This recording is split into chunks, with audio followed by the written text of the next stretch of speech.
이걸마인드 연구소입니다. 최근 그 노무현 대통령, 전 대통령의 추도식 장면을 동영상으로 보았습니다. 그 추도식 장면을 보니까 그 넓은 잔디밭 같이 생겼는데 아주 길게 사람들이 많이 모여서 어느 정도 앞부분은 상복을 입었고 뒤쪽은 그저 평상복을 입은 것 같았는데 사람들이 생각보다 많이 모여 있는 것을 보았습니다. 거기에서 우리 문재인 대통령이 대통령이 되었다는 것을 보고하러 왔고 자신이 거기를 찾아옴으로 해서 저 세상에 있는 노무현 대통령이 참 기분 좋아할 것 같다. 여기 우리가 그 대통령 선거에서 승리해서 우리 승리자들이 이렇게 모여서 승리의 보고를 드리게 돼서 노무현 전 대통령이 참 기뻐할 것 같다. 이런 이야기를 하는 것을 보았습니다.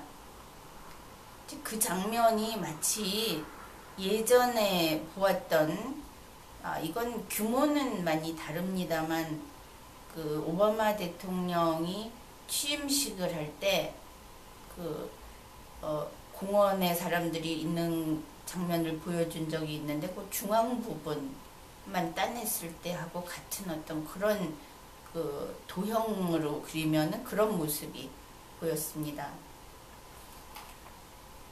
그런데 그 부분에서 참 이상했던 것이 문재인 대통령은 우리나라 사람들의 일반적인 인식에 의하면 대한민국의 권력 서열 1위라고 그렇게 말해도 되겠죠. 그런데 그 단상에 서 있는 문재인 대통령은 마치 그 스승 밑에 있는 학생 같은 그런 느낌이 들었습니다. 어쩐지 그야말로 윗사람에게 보고를 하는 그런 표정이었고 무엇인지 말은 승리자라고 하는데 승리자로서의 어떤 그 안정감, 이제는 싸움이 끝났다 하는 편안함, 그리고 앞으로는 정말 내가 성과를 내서 이 나라의 국민들에게 칭찬받는 대통령이 되겠다 하는 그런 열의, 이런 것들이 보이지 않았습니다. 요즘 문재인 대통령의 모습을 우리는 쉽게 볼 수 있죠. 그런데 곳곳에서 국민들이 감지하고 있는 우리 대통령의 모습은 좌불안석 그 자체입니다. 물론 세계 각국에서 거의 멸시를 당하고 있는 것 또한 하나의 요인일 수는 있습니다. 그런데 그것보다도 문재인 대통령이 어떠냐 하면 우리가 운동회 같은 걸 할 때 보면 위에다가 고를 만들어서 사람을 올려놓고 밑에서 군중들이 그걸 떠받치고 움직이는 고싸움이 있죠. 그 고 위에 올라서 있는 사람처럼 보인다는 것입니다. 아주 불편한 것입니다. 밑에서 보면 사람들이 떠받치고 이리저리 달려가면서 그 사람이 잘 싸우기를 바라고 같이 그 호흡을 맞춰서 구호를 외쳐주죠. 싸워라, 싸워라. 그런데 문재인 대통령 자신은 투사적 인물이 아니지 않습니까? 문재인 대통령은 우리들이 그 인상에서도 느낄 수 있고 그 사람의 전문 분야가 무엇인지에서도 느낄 수 있듯이 굳이 따지자면 그 페이퍼워크, 마스크를 하는 사람이지 창과 칼을 들고 나가는 사람은 아닌 것입니다. 그런데 그런 사람을 올려놓고 아주 격렬한 굿싸움을 해대고 있으니까 얼굴이 파랗게 질릴 수밖에 없는 것이죠. 그 봉화마을에서 문재인 대통령이 한 이야기가 굉장히 인상적이어서 거기에 대해서 먼저 이야기를 해보겠습니다. 문재인 대통령은 이렇게 이야기를 했습니다. 개혁도 저 문재인의 신념이기 때문에 또는 옳은 길이기 때문에 하는 게 아니라 신념도 아니고 옳은 일도 아니어도 개혁해야 된다 이것이죠. 여기서 강요, 운명, 그래야만 하는 이런 것들이 느껴지죠. 그래서 하는 게 아니라 국민이 원하고 국민에게 이익이 있기 때문에 하는 것이다. 이렇게 이야기를 했습니다. 여기에서 물론 살짝 모순이 있습니다. 최근에 발생하는 일들을 보면 그것은 국민에게 이익이 되거나 국민이 원해서가 아니고 내 편인 나를 지지해준 여러분에게 이익이고 여러분이 원하기 때문에 한다. 이렇게 보는 것이 보다 현실적이죠.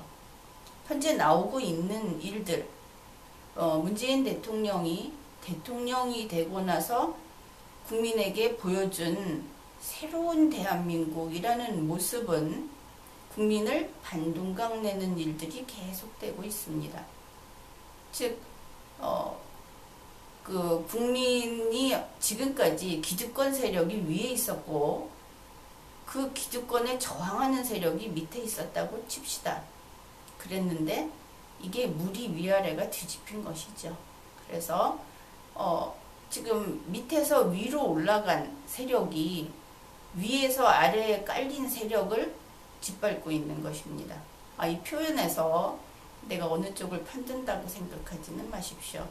눈에 보이게 이야기를 하다 보니 그렇게 됐는데 더 쉽게 이야기를 하면 크게 따져서 이건 적절한 용어는 아닙니다. 보수와 진보가 있다고 했을 때 이번에 진보가 위에 올라갔고 보수가 밑에 내려갔죠. 그래서 위에 올라간 진보는 밑에 내려간 보수를 깨부수기를 원합니다. 대통령은 지금 그 일을 하고 있습니다. 그것이 아니라고 이야기를 할지 모르겠는데 이런 것이죠. 대통령이 가장 먼저 한 이야기가 5.18을 헌법 정문에 넣겠다 이렇게 이야기를 했습니다. 그것이 국민의 뜻이다. 나는 그 심리를 이해할 수 있습니다. 왜냐하면 만일 문재인 대통령이 진보 속에 있었다면 그 문재인 대통령에게 보이는 우리는 5.18의 정당성을 굳건히 믿는 우리입니다. 그리고 그 문재인 대통령의 국민은 바로 그 국민인 것이죠. 그러니까 문재인 대통령이 취임을 하고 나서 나는 우리 국민 모두의 뜻, 우리 국민을 위해서 5.18을 헌법 전문에 넣겠습니다. 그렇게 이야기할 수 있는 겁니다.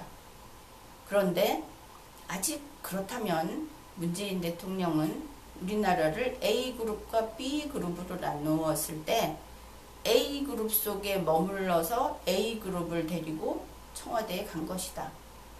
이렇게 이야기할 수 있는 것이죠.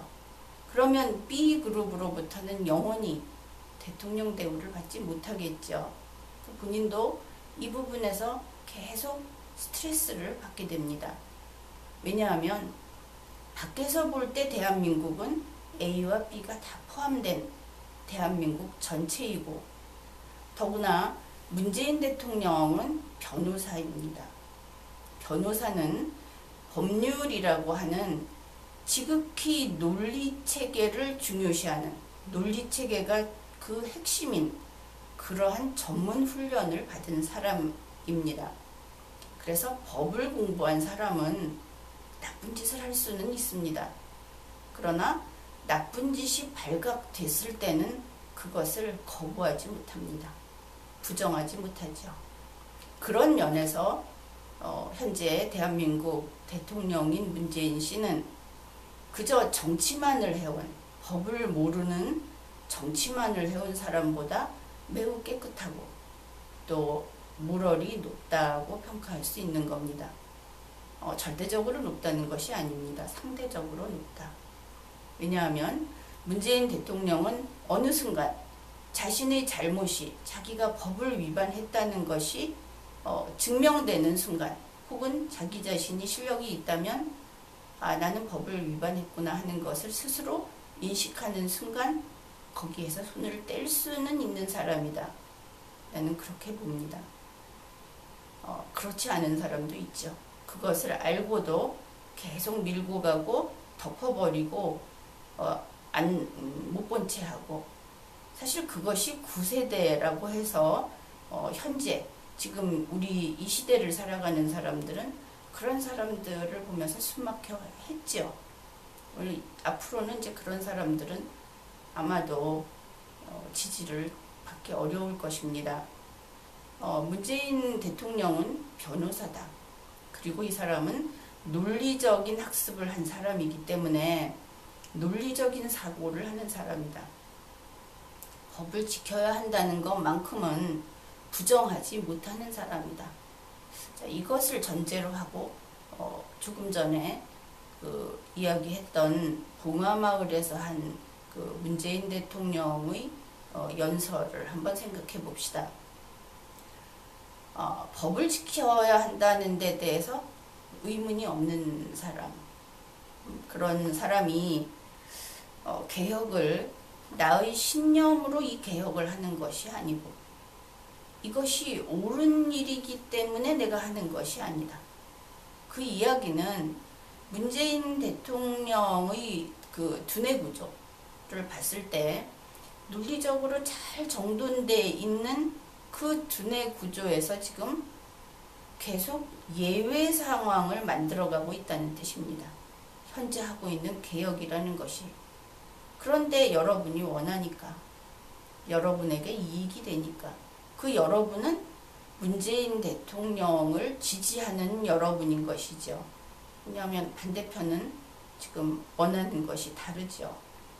그러면 문재인 대통령의 지지자들, 현재 지난 대선에서 우리가 승리했다고 인터넷상에 돌아다니면서 반대편 비슷한 우리는 흔히 아스팔트라고 얘기를 하는데, 아스팔트는 진보에도 있고 보수에도 있습니다.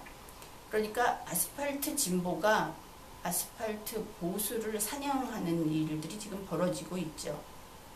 그런 사람들을 극렬 문재인 지지자 이렇게 부르고 있는데 그 사냥이 일어나고 있습니다. 인터넷상의 린치와 테러도 벌어지고 있고, 각종 준법의식이 있어서가 아니라 복수성 고소고발도 계속되고 있는 것으로 알고 있습니다. 이것은 특정인에 대한 것이 아니고 저변에서 지금 동시다발적으로 진행되고 있습니다. 이러한 승리에 도취되어 있는 그 일단의 지지자들, 이 사람들이 문재인 대통령을 다그치고 있는 것이죠. 또 이들이 상부에 올라가게 되면 속칭 386이라고 불리우는 어떤 이념적인 집단들, 이념적 그룹들이 대통령 근처에서 압력을 가하는 것입니다. 개혁하라, 개혁하라. 그런데 지금 그들이 요구하는 개혁, 그래서 현재 신문지상에 나오고 있는 개혁이라고 하는 것이 문재인 대통령이 보기에는 논리적이지 않겠구나 하는 것이 이 연설에서 드러나고 있습니다. 문재인 대통령의 머릿속에서는 이 두 개가 싸우고 있는 것이죠. 그래서 대통령은 이렇게 스스로를 추스리면서 얘기합니다. 이것은 나의 신념은 아니고 이것은 옳은 일은 아니고 그러나 당신들이 원하기 때문에 나는 하겠다. 그러면 어떻게 되느냐 하면은 사람의 머리가 둘로 나뉩니다. 이해하겠습니까?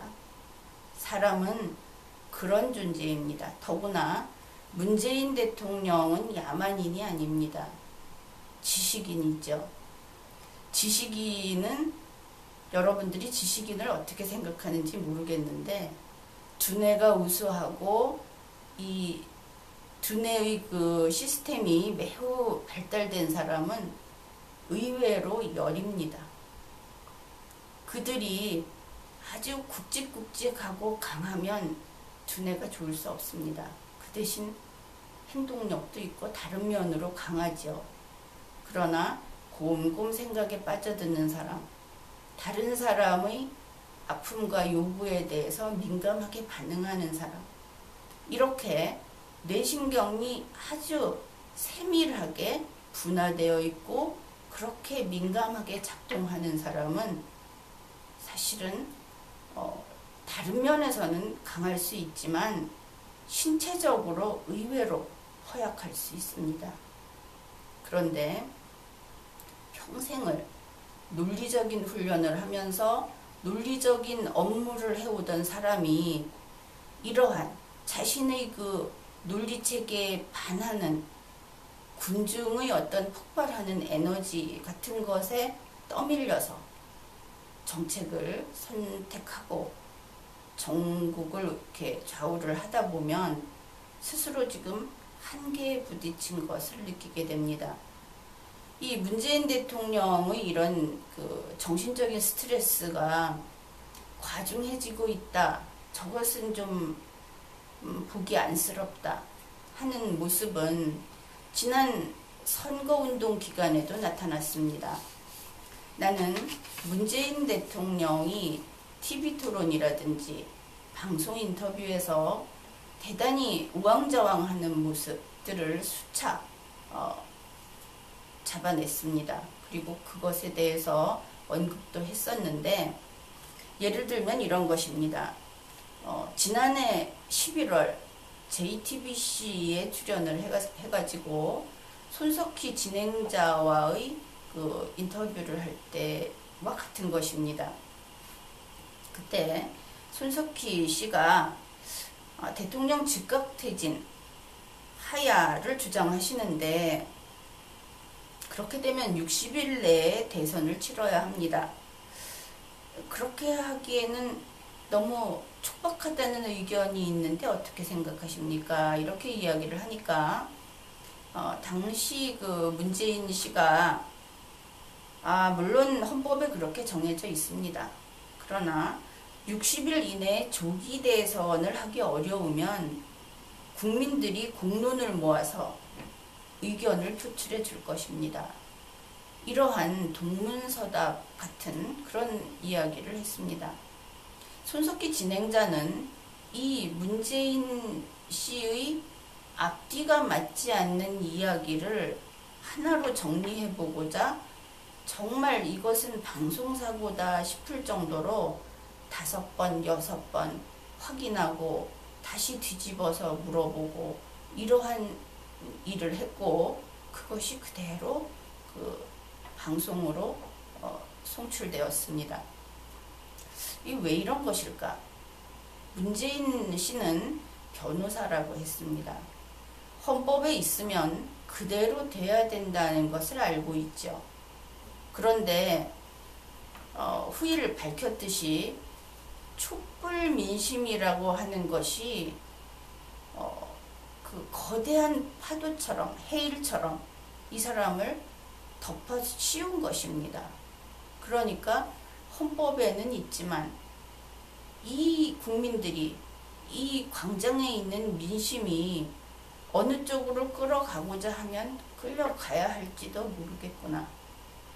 이러한 우왕좌왕하는 심리 상태가 이 인터뷰에 그대로 나온 것입니다.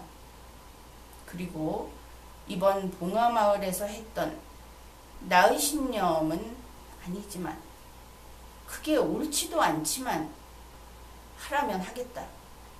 이것이 어떻습니까? 완전히 악의가 맞죠. 바로 문재인 대통령은 지금 쫓기고 있습니다. 그 스트레스 수치가 계속 높아지고 있는 것이죠. 매번 볼 때마다 참 딱하다, 그리고 걱정이 되는 그런 마음입니다. 나는 어떤 정치 세력이나 어떤 정치인에 대해서 특별한 애정도 없고 특별히 미움을 느끼지도 않습니다. 어차피 나는 법을 연구하는 학자이고 이곳은 내 나라이고, 그리고 그들은 내 나라의 같은 우리 공존하고 있는 우리 그 국민입니다. 그렇기 때문에 문재인 대통령도 또 박근혜 전 대통령도 과거로 돌아가서 먼 과거에 살던 사람들도 생각을 하면 그들이 좀 더 행복했으면 하는 마음이 근본적인 어떤 나의 태도입니다. 그런데 문재인 대통령의 그 노래 부르는 모습이 그 중앙일보죠. JTBC 중앙일보였습니다. 거기에서 그 동영상이 올라와 있었습니다. 이제 여럿이 서서 봉하마을에서 손을 잡고 손을 흔들면서 그 임을 위한 행진곡, 이제 그 노래를 같이 재창을 하는 모습이었는데, 문재인 대통령이 이 손을 흔드는 리듬이 계속 엇갈려 갖고 삐걱삐걱 하면서 멈추는 장면을 재미있다고 올려놨습니다. 사람들이 웃기도 하고 그런데 그 똑같은 이 동작에서 장애를 보이는 그것이 지난 그 광주에서 5.18 행사에서도 그랬다고 합니다. 그뿐이 아니죠. 그 지난 봄에 문재인 씨가 어디 방송에선가 나와갖고 그 사다리 타기라는 거 있지 않습니까? 그거를 할 때 잘 못했다 이래갖고 그냥 그 어떤 이야기거리로 돌아다닌 적이 있습니다. 그런데 이 모든 것은 사소하게 생각해서 넘길 일이 아닙니다. 단지 어떤 동작이 잘 안 돼서 못한다의 차원이 아니라는 것이죠. 나는 의사는 아니지만 뉴로사이언스라든지 하는 그런 문헌들을 공부하면서 사람에게서 어떤 징표가 나타나면 그것을 반드시 전문가를 통해서 확인하고 좀 거기에 신경을 써야 한다는 생각을 그러한 연구를 하면서 하게 됐습니다. 그렇기 때문에 문재인 대통령이 임을 위한 행진곡의 그 단순한 박자를 못 맞춘다. 좌우의 그 박자가 다르다. 맨손과 오른손의 그 모습을 다른 사람들은 웃고 있는데, 어쩌면 대통령 자신이 지금 인식하고 있다면 본인은 괴로울 수도 있습니다. 그리고 어쩌면 본인도 아직은 그러한 문제를 못 느낄지도 모르죠. 그런데 지금까지 관찰해온 바로는 그 모든 것이 우리 대통령의 그 스트레스 수치가 극도로 지금 높은 상태가 아닌가, 이러한 추측을 하게 해줍니다. 그래서 문재인 대통령을 지지하는 그룹에서는 이 대통령의 논리적 두뇌와 그리고 대중과의 관계를 잘 유지해야 한다는 그 압박과 이 두 개가 대통령의 그 건강을 해치는 그 단계까지 나아가게 해서는 안 되겠다. 그래서 대통령이 이제는 그 지지자의 그룹을 떠나게, 그래서 그 사람이 가지고 있는 전문성을 살려서 이 나라 전체를 위한 공직자로서 일을 할 수 있게 완전히 놔줘야 하겠다. 이런 생각을 하였습니다.